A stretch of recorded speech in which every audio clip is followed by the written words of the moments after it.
Shall must go unto Jerusalem and suffer many things of the elders and chief priests and scribes, and be killed, and be raised again the third day.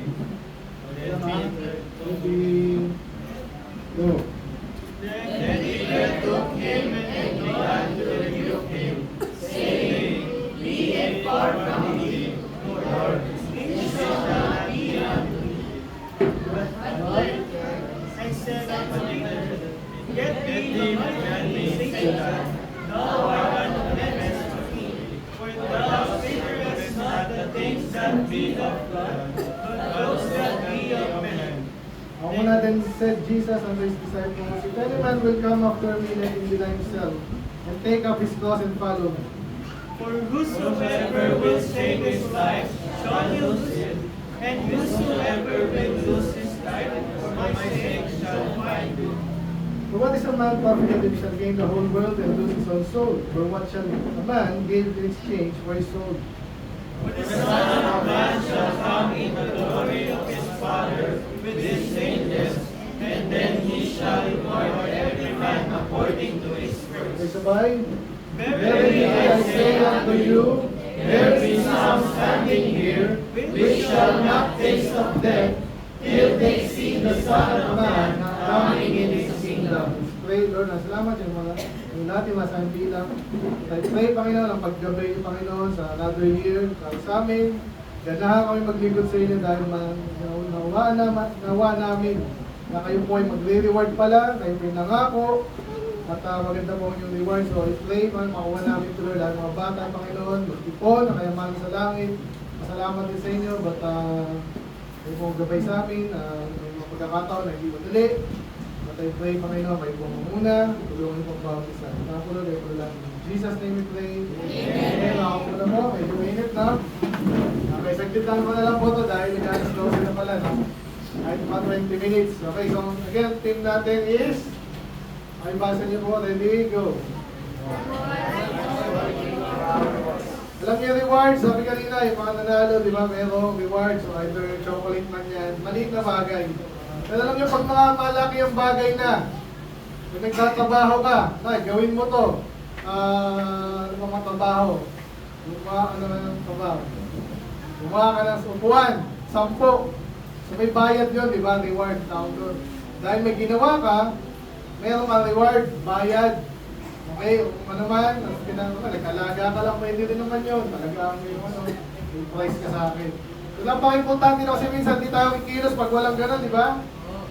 So, lalo na, legal naman yan, di yung masama. Yung iba po yung mga tuturo, minsan, di ginano to, last year, yung gano'n din ang ating tema, ano yung rewards in heaven. So, ngayon naman, rewards according to your works.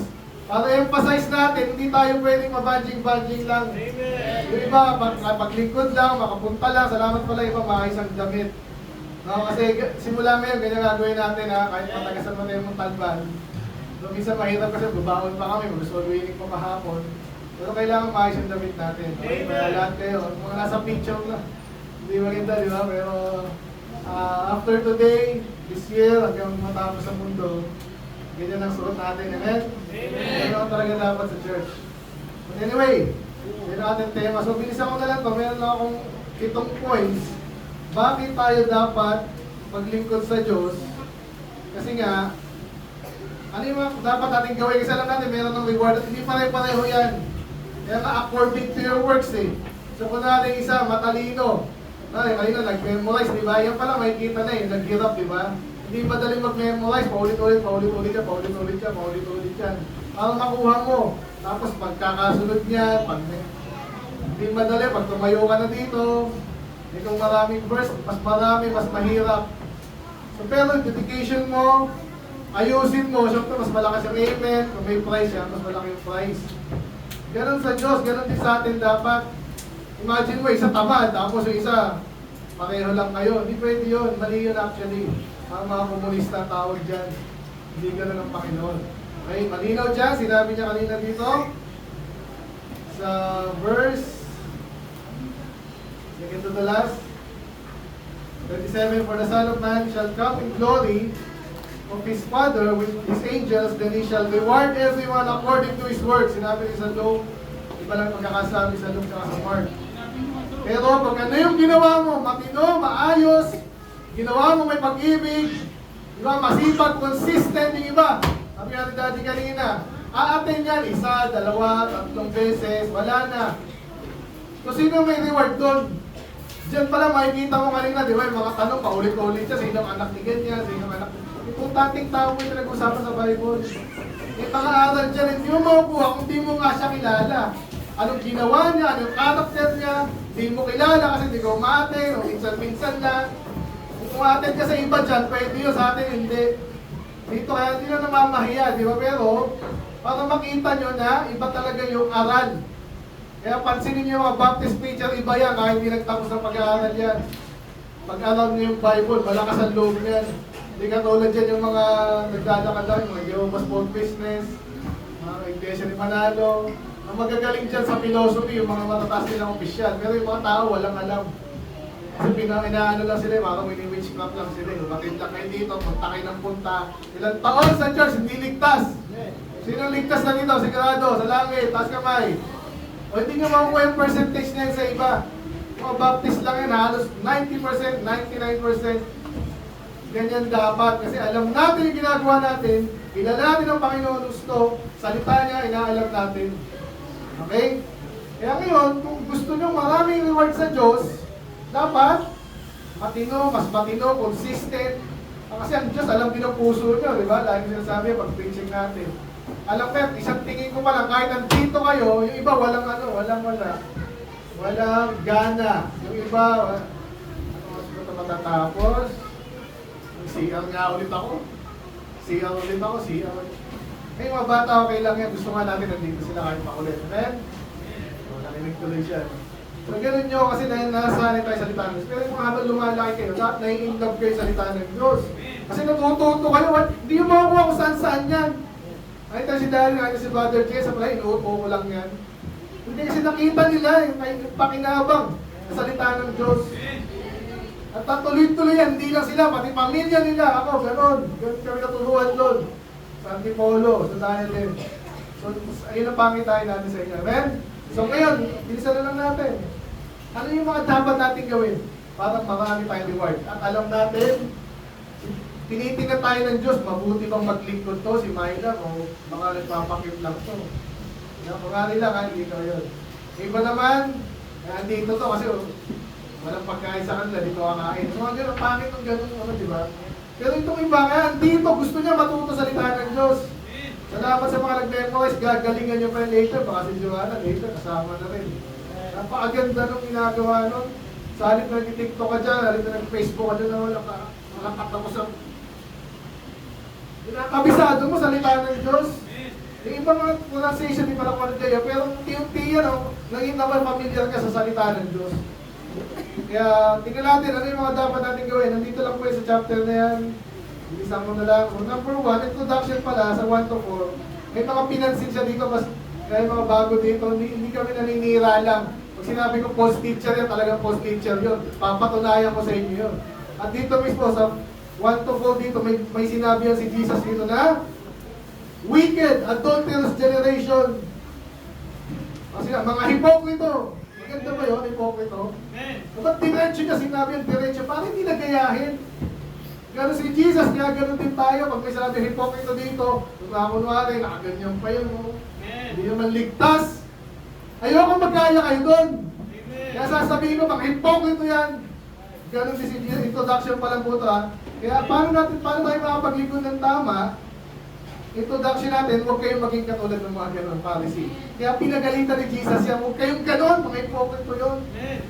Pag may nakita yung lingkod ng Diyos, hawak Bible, nagtuturo sa salita ng Diyos, pag alam mong hipokrito, ibig sabihin, hindi totoo.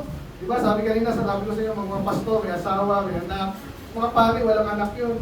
Soriano, bakla pa yun. Napaturo kayo doon. Walang asawa, walang anak. Sinabi sa Bible, pastor, may asawa, may anak. Yung palang, hindi na ma-fulfill yung iba. Kasi hindi madali yung minsan, di ba? Okay, number 1. So anyway, number 1. Ano makikita natin sa chapter na to? Yung mga dapat natin gawin para makita ng Diyos may reward tayo at alam ng Diyos kasi ang ating puso. So number 1, sa 5 to 12, ang nabasa naman natin, hindi man nabasa ito, no? Pero ang basa lang dito, itong mga kanyang mga disipulo, na-influensyan din ng mga Pharisee. Again, alam ko yan, pag nakakita ka sa Facebook, na yung Christian, kala mo sino, yung pala, Calvinist pala. So mag-iingat kayo, kasi yung sabi dito, sabi ni Jesus, yung mga Pharisee, mag-iingat kayo dyan, mga hipokrito yan. Kaya number 1 na dapat natin gawin, ano yung works na hindi madali? Isa sa mga dapat natin gawin, mag-aral, okay? Number 1, study. Study to and beware of false doctrine. Paano mo malaman hindi totoo kung hindi ka nag-aaral? Hindi mo alam. Kaya dapat alamin mo yung tama and then kumpara mo pag may nagsalita dyan, parang mali yun ah. Kasi nag-aaral ka, pag hindi ka nag-aaral, hindi mo alam. Oh, sige na nga, kahit mag-pagkala tayo santo dito, anito dito, sampay natin, okay na, tanggap. Kasi hindi mo alam. Sa Bible pala, bawal yung galit ang Diyos doon. Tapos sa school nyo, public school ka rin sa inyo, di ba? Okay lang yung bakla. Sabi sa Bible, hindi. Hindi mo inaral yun, hindi mo alam. And number 1, aralin natin, hindi madali yan minsan, pero gusto mo mag-reward sa Panginoon, dapat alam mo yan. Kaya yung mga disipulo nyo dito, napagalitan niya pa eh. Kasi hindi nila na alam. Gumagamit ng talinaga si Jesus, hindi pa sila nasanay. Sabi niya, iwasan niyo yung leaven. Ano yung leaven? Di ba, Dura, pinapa, yun ay hinahalikulan sa mga doktrinang mali ng mga Pharisee. Nakita niyo na? Kung hindi niyo alam yun, hindi, binabasa yung Bible, hindi mo maintindihan. Bakit sila, sila pinagbabawalan ng tinapay? Hindi naman eh. May iba siyang tinutukoy, okay? So, bilisan ko lang ha. Number 2, ano may dapat natin gawin? Dito sa 13 to 19, napaka-importante, sabi ni Daddy, no? Kasi nga, si Daddy nakakita dito, sakripisyo sa dito. Alam niyo, gusto niya lang, gusto ko rin. Like kayo dito. Isa din nyo naintindihan, lahat ng sinasabi ko dito siguro mga 10% lang, katulad ni Aliyah. Siguro makukuha nyo lang sa sinabi ko, 2 sentence lang. Mag-church ka lang yun, no? Sige po. Kasi bata pa eh. Alam nyo din sa 13 to 16, ang kwento po dito, tinanong, ay, sabi dito, sino daw si Jesus? So tinatanong ng iba, sino ba si Jesus? Sabi ng iba, tao lang yan, kumenta lang yan. Pero si Simon Peter, alam niya, siya ang Kristo, ang Messiah. Kaya sabi sa kanya, pinagpala siya. Okay? Kaya sabi dito, sinabi rin niya, hindi natapos, sabi niya, ikaw si Pedro, pero kasi siya yung magiging leader ng unang church, marami sila, pero siyang gagawa ni Jesus yung kanyang church. I will build my church and the gates of hell shall not prevail it. Anong point number 2 natin? Paano mo magagawa yung kalooban ng Diyos? Magagawa mo ba yung wala ka sa church? Mahirap sobra. Ang daming tinuturo, hindi mo alam, wala kang kapatid sa labas, di ba? Wala totoong kapatid sa Panginoon sa labas, wala ka sa church. Kaya importante, kailangan, number 1, aralin mo, iwasan mo yung false teaching. Number 2, dapat nasa church ka. Belong to a church of Christ. Amen? Yung tamang church, yung nag-aaral ng Bible. Tinuturo yung Bible, pinapanindigan. Tapos pinapalo pa. Tapos pag tinanong mo, alam. Kasi nga, inaaral din eh. Parang di ka katulad nila. Hipokter, basta mata ng Diyos. Basta may Diyos. Hindi ganon. Daming naloloko doon. Kaya payo ko sa inyo, gusto nyo magawa yung kalooban ng Diyos, dapat nasa church kayo. Amen. Okay, hindi nagliligtas sila, nagpabaptize, hindi nagliligtas. Pero, mas malaki ang malakas ang laban mo, matututo ka, pag nasa church ka, bilong ka, kakamusta ka. Nasaan si Myla? Di ba kapatid siya? Kamusta yung Myla? Tinatamad kasi ako yung Myla. Hindi, huwag ka nang tamarin. So pag nagkaroon ka ng mga kaibigan dito, mabibilong ka na, okay? Pag talagang gusto mo dito, alam mo, dapat ka sumunod sa Diyos, ang Panginoon gusto, nasa church ka, dito sa church ka na. Kasi mapaprotektahan ka na, lalo kang matuturuan, tuloy-tuloy. Pag nasa church ka, magagawa mo yung kalooban ng Diyos. Doon pa lang yun. Kasi ang hirap gawin ito pag wala ka sa church. Amen? Number 2 yun. Number 3, minsan ko lang. Ito sa verse 20, sabi dito, then charged his disciples, they should tell no man that he was Jesus Christ. So medyo nakamangha, di ba? Di ba, di alam to eh. Sa Bible pala, nung mga time na hindi pa handa si Jesus or hindi pa oras na sabihin niya na siya ang Panginoong Jesus, siya ay Kristo, nung una tinatago niya yan. Ba't ganun? Palagay niyo. Eh siya naman talaga ang Diyos, anak na Diyos, tagapag-isip. Ba't yung tinatago? Lahat po kasi yan, may timing yan. Amen ba? Alam niyo timing? Alam niyo timing? Sa basketball, may timing yan, may pasa, biglang. Dapat alam mo yung timing. Pag sumanyan na ako, papasa ako na sa likod, pero papasa ko sa iyo, kahit daw natin sa iyo. Diba timing yan eh. May tamang timing yan. Nung panahon ni Jesus na talagang nag-ministry pa siya, hindi pa oras na magpakilala siya na siya Kristo. Kaya sabi niya, huwag mo na sabihin. Ngayon yung iba, matigas ang pulo, pinakilala pa rin siya. Kaya yung iba ngayon, natisod. Diba? Kasi ang hirap itindihin nung kasi, para sa iba. At anyway, ang point natin dito, minsan, para magawa mo yung kalooban ng Diyos, yung tama, huwag yung pakilala agad. Nabanggit ko sa amin San Mateo, di ba? Minsan nag-soul winning kami, yung mukha kaming yawan. Kasi ganyan, pag soul winning ka, tapos makikita naman, ano ginagawa niyo dyan? Katoliko kami lahat dito. Hindi naintindihan yung soul winning na ginagawa namin, kaya minsan nagpapakilala kami. Kasi minsan, kami, parang naliliit pa, ikaw ba naman, reject ka 10 beses. Kasi Brother Jesus, minsan nagpapakilala. Aga-PLDT pala ako. Ay, talaga ba? Mayaman tao dyan Kaya yung nagkakaroon ng konting interest. Pero again, mali pala yun. Sabi ko sa lalaka ko, ngayon, ganun din kayo. Hindi tayo dito pabida. Alam nyo ba, nakabisado ko yung Bible, makinig kayo sa akin. Susuryano yun, kunwari lang pala. Hindi tayo ganun. Ang Panginoon, hindi siya nagyayabang. Kaya point number 3, don't proclaim your own goodness. Work in secret. Gawin mo na kalooban ng Diyos ng mga ito, yung mga naging sa mga puyat natin, yung mga nanay natin dito eh. Totoo lang, kasi nagluto pa sila, tapos lulutuin nyo, paplanuin yung kakainin. Yung iba, sasakay na lang ng sasakyan. Hindi pa mautausan. Amen? So, gumawa ka na ng gumawa, ang Diyos ang nakakita. Tandaan niyo yan. Yung iba dito, pag medyo napapagod na kayo maglingkod sa Diyos, ngayon palang ginagawa, napapagod na kayo. Sino bang napapagod na dito? Nagpapakanta dito. Kasi mahirap din yan eh. Kasi nakakapikon, hindi ko makanta. Pero madali pa yan. Paano ba ikaw na gumagastos? Paano ikaw nagpaplano? Ikaw yung lumalaban, ikaw nagtuturo, hindi madali. Kaya pa ikaw naglilingkod ka na sa Diyos, huwag kang pahanga, gawin mo lang. Okay, number 1, para ano yung magandang works na makita sa atin ng Panginoon. Number 1, mag-aral, alamin yung mga tama at maling doktrina, siyempre iwasan yung mali, and then gawin yung tama. Number 2, belong to church. Medyo obvious yun. Dapat nasa church ka para makagawa ka ng magandang gawain. Later, may reward ka sa Panginoon. Number 3, huwag kang mapahanga. Don't proclaim your own goodness. Okay, nasa Proverbs din yan. Number 4, sa 21, sabi dito, from that time, Jesus began to show his disciples how he must go to Jerusalem supplementing the elders. So sinasabi ni Jesus, isang araw, ako ay papahirapan. Alam niyo na yun eh.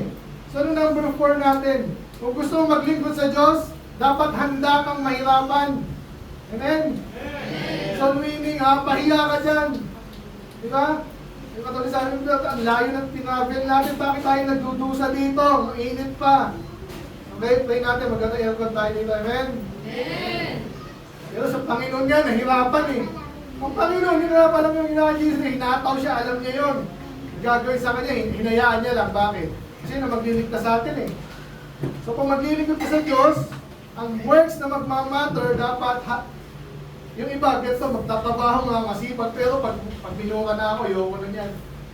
Hindi naman talaga, minsan mamumura ka, sisiraan ka pa, aayaw ka na. Bahagi po yan sa gawain ng Diyos. Amen? Amen. Number 5, 22 to 23, ano nakita dyan? So si Peter to, kasama na nila. So bandang muli, sabi, ano mo paparusahan ka? Hindi, walang paparusa sa'yo. Nagbita si Peter. Eh sabi niya dyan, get thee behind me, Satan. So sinabihan Satanas si Peter. Kasi hindi niya alam, kinakalaban niya si Jesus. Kasi hindi niya naintindihan ang ginagawa ni Jesus. Alam si Jesus talaga, alam niya mamatay siya, kaya nga siya Diyos, nagkatawang tao. Eh si Peter, hindi niya naintindihan yung mga bagay na kaya sabi, uy, walang ano sa'yo, walang gagalaw sa'yo. Eh sabi ni Jesus, Satanas ka. Ibig sabihin lang ng Satanas po is against, no? Against. So kaya number 5, ano ginawa niya sa kay Peter? Pinagalitan niya.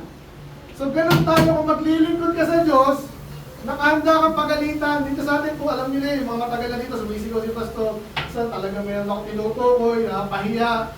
Hindi naman gusto ko lang kayo mapahiya. Kasi even si Jesus, parang pinahiya niya si Pedro kasi mali. Hindi niya naintindihan dapat yung maintindihan, kaya pinagalitan niya. Normal yun sa mga lingkod ng Diyos, amen? Later, si Peter, magmamature si Peter, gagawin niya rin yung kalooban ng Diyos kasi tinanggap niya, pinagaling mali pala yun. Kasi Pedro ganun dati, sagot ng sagot eh. Dapat makinig ka muna, di ba sabi sa Proverbs? Ano sabi rin sa New Testament, huwag ka mabilis magsalita, sabi ni Ecclesiastes. Mag-isip ka muna bago ka sumupsum. Natutunan niya ni Pedro yun, nag-mature si Pedro, hanggang naglingkod siya sa Diyos ng maayos. Amen? At maraming reward si Pedro, I believe, sa langit. Amen? Kunti ng pakunti, amen.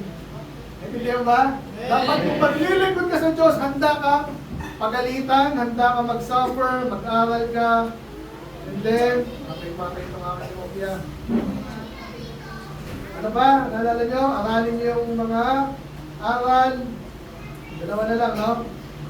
And then, huwag ka magmalaki sarili mo. Ganyan ako eh. Alam nyo ba, na 10 years na ako sa Baptist Church, kayo, wala ka ba alam? Mahinig kayo sa akin. Hindi ganun. Inaalam mo dapat yun, dapat mo. Exactly sinasabi mo. Para yung mga tao natututo. Hindi yung bandang ulit, galit sa'yo. Amen? Kahit pa makulit yan. Kahit makulit yan. Tsagain mo lang, gamitan mo lang wisdom.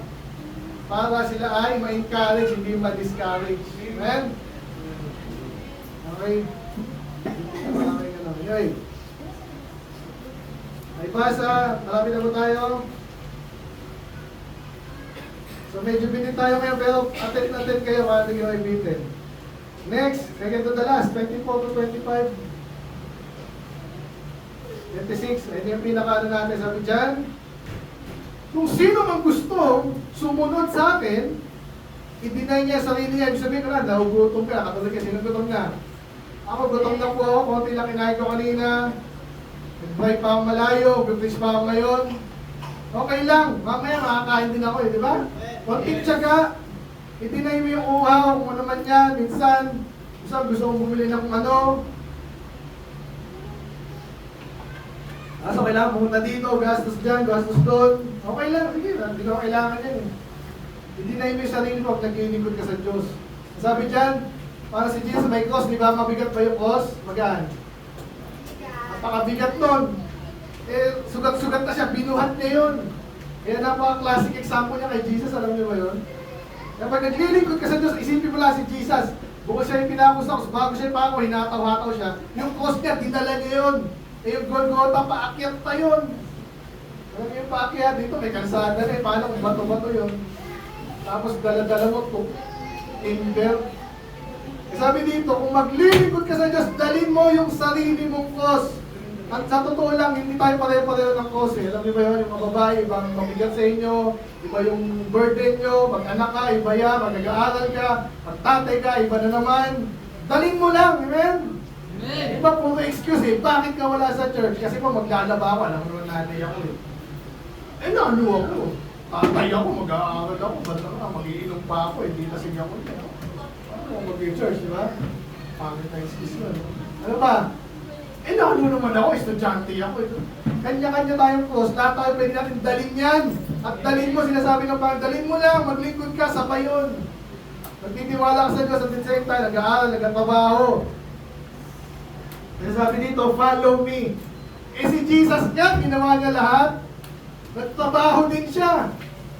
Ano bang ginawa niya, ginagawa niya, pinagmamalaki niya, ginawa ni Jesus? Wala. Lahat yan, sinalo ni Jesus, wala akong masabing niya, nakatindihan ng Panginoon. Napakahirap maglaba eh. Naglaba kaya si Jesus? Hindi ko alam, wala siyang asawa eh. Pero, equivalent niya, kapitero siya eh. Amen?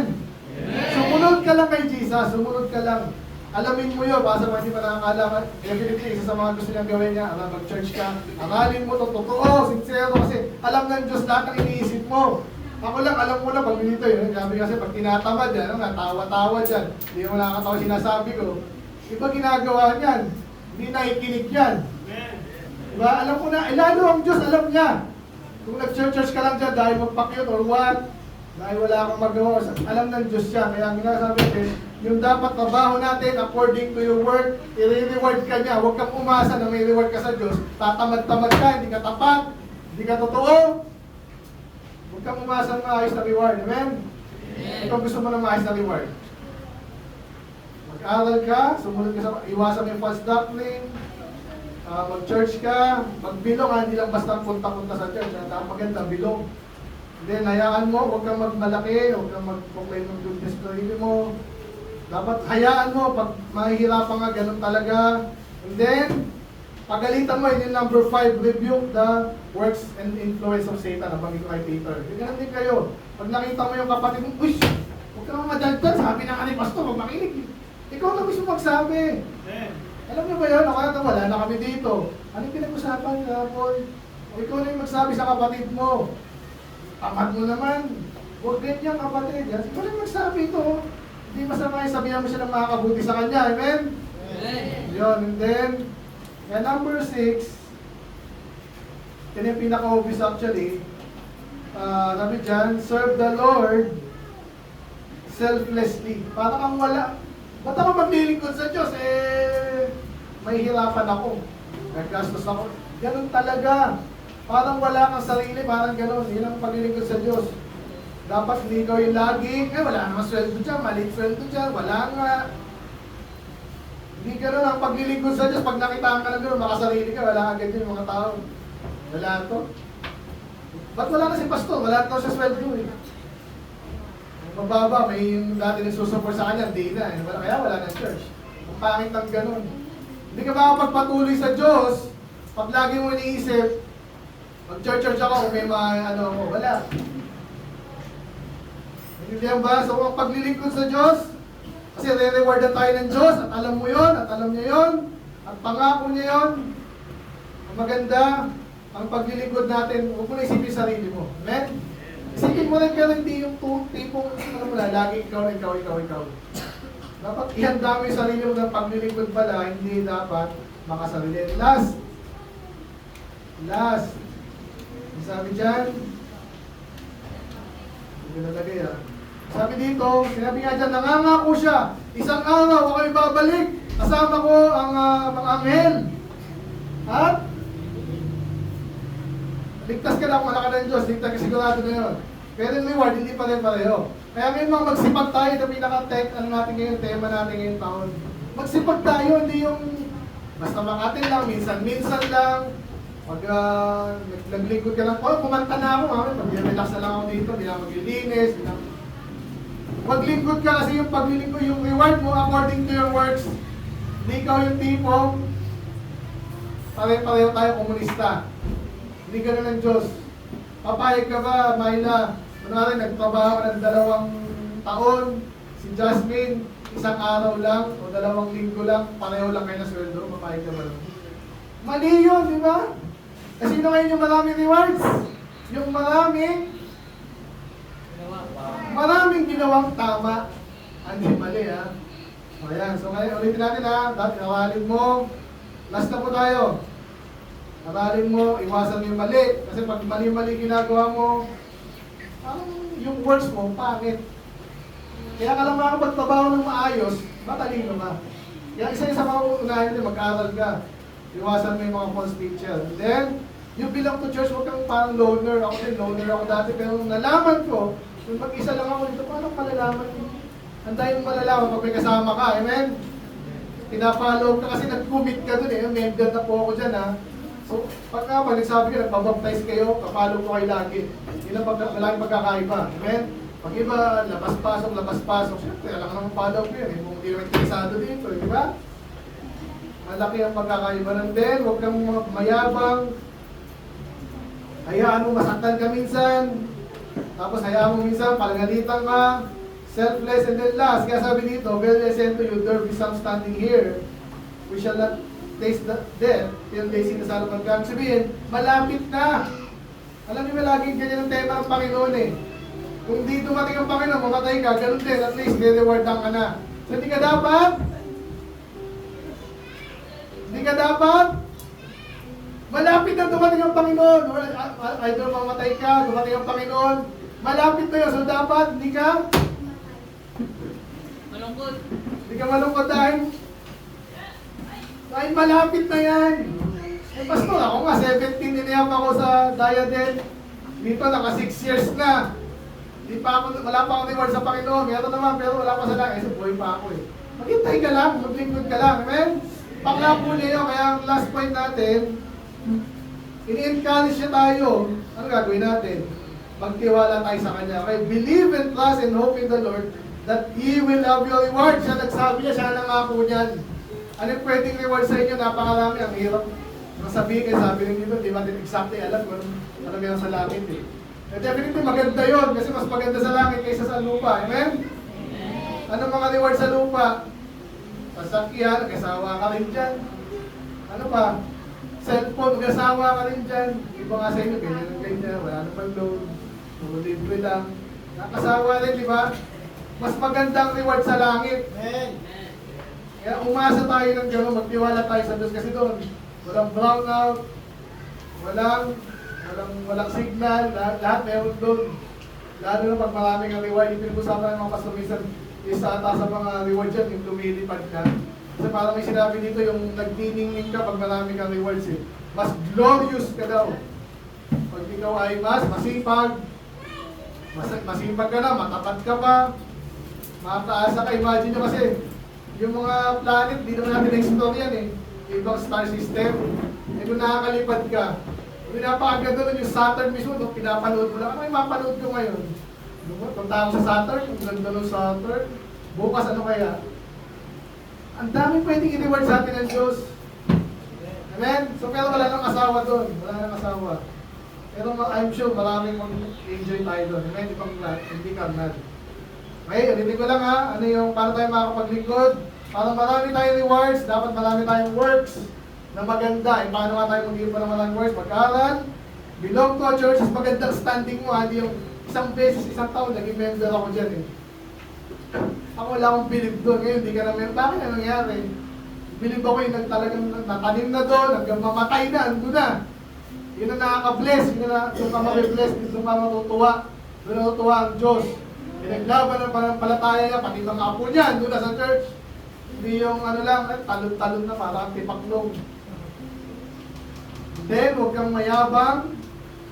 Then, hayaan mong ikaw minsan, masaktan, pagalitan. No, hindi ka makasarili, and then magtiwala ka sa Diyos. Yun yung topic natin yan, yung ating, so marami pa kayo pwedeng gawin eh. Pero ito lang nakita ko sa chapter na to. So, gagawin nyo ba yun? Nasa sa inyo na yun. Hindi ko kayong pilitin kayo. Yun ang pasabihin mo, wala pa naman dyan. Yun na yun. Sa ngayon. Every Saturday, meron din tayo. Nasa inyo na yan. Sana kausapin kayo ng Diyos. Sana magtapat kayo sa Diyos. Sana nakikita niyo yung saya din ang paglilingkod sa Diyos. Kung hindi nyo naintindihan to, sayang. Amen? Yung iba na lang. At again, sa church, marami namin kilalang gano'n. Hindi naman.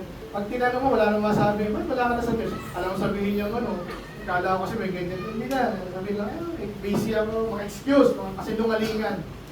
Kung yung hayaan yung sarili yung gano'n maganda, mag-ipong kayo kung ligtas na kayo ha. Ligtas na ba si Myla? Si Harold. So yung mga, pag hindi ka ligtas, wala ka ng rewards. Okay? Malinaw yun. So dapat ligtas ka muna, anak ka ng Diyos. Pag anak ka ng Diyos, may rewards ka. Kung masipag ka. Hindi tayo bantay-bantay, pero yung masipag, matapat, consistent, ang ganda na reward sa langit. Pangako ni Jesus yun. Amen? Amen. Paano nga yun? Mag-aral, lumapit sa Diyos, church, magpa-member. Ayun, member. Ginawa nga ng Panginoon yun sa palagi mo. Bakit? Konti ba ang Diyos? Konti ba si Jesus? Pwede na mga atak ano lang, talong-talong, at least may church. Hindi. Ang tamang church, tao yan, member yan. Sabihin, doon ka maglilingkod, may commitment ka sa church, at saka bawat kapatid. Hindi mo magawa yung parang tipaklong. Yung tipaklong dito. Sana wala, di ba? Magaling na yung tipaklong minsan tumayo. Pero ang talo-talo ka ng Diyos, yung maganda. Amen? Kay Lord, salamat. I pray, Panginoon, sa aking simpleng anniversary.